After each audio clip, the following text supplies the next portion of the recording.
గుడి అయితే చాలా బాగుంది. అలా కొంచెం ముందుకు వెళ్తే ఇలా వ్యూ వస్తుందండి. ఇది అడవివరం మీదకి వెళ్తుండగా వచ్చేది.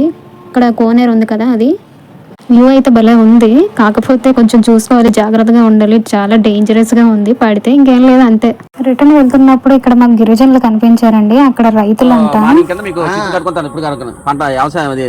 గిరిజనులమే ఇక్కడ ఇల్లులు ఉంటాయా? ఉన్నాయి కదండి. ఇప్పుడు గోకులం ఉందా, గోకులం సైడ్ ఈయన చెప్పారు ఇక్కడ చాలా జంతువులు ఉంటాయి అని, పాములు కూడా పెద్ద వేసి ఉంటాయి, కొంచెం జాగ్రత్తగా వెళ్ళాలి వచ్చేటప్పుడు వెళ్ళేటప్పుడు అని చెప్పారు.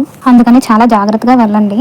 అలా రూట్ తెలియకండి అయితే అస్సలు వెళ్ళకండి. రూట్ ఏదో చూసుకొని జాగ్రత్తగా వెళ్ళండి. మా నాన్నకి చాలా ఓపిక ఎక్కువండి, అందుకే నన్ను ఏమి అనరు. కానీ మా అన్నయ్య అయితే నన్ను తెగ తిట్టాడు, నీ వల్ల ఎంత దూరం నడిచాము వెళ్ళగలగాని. ఇంకా మేము ఇంటికి రిటర్న్ అయిపోతున్నాము. వెళ్ళేటప్పుడు నేనే లాస్ట్ వెళ్ళాను, ఇంటికి వెళ్ళిపోయేటప్పటికి నేనే ఫస్ట్ వెళ్ళిపోతానని చెప్పి పరిగెట్టుకొని పోయాను. ఈ వీడియో మీకు నచ్చితే లైక్ చేయండి, షేర్ చేయండి, సబ్స్క్రైబ్ చేయడం మర్చిపోకండి. Okay, bye.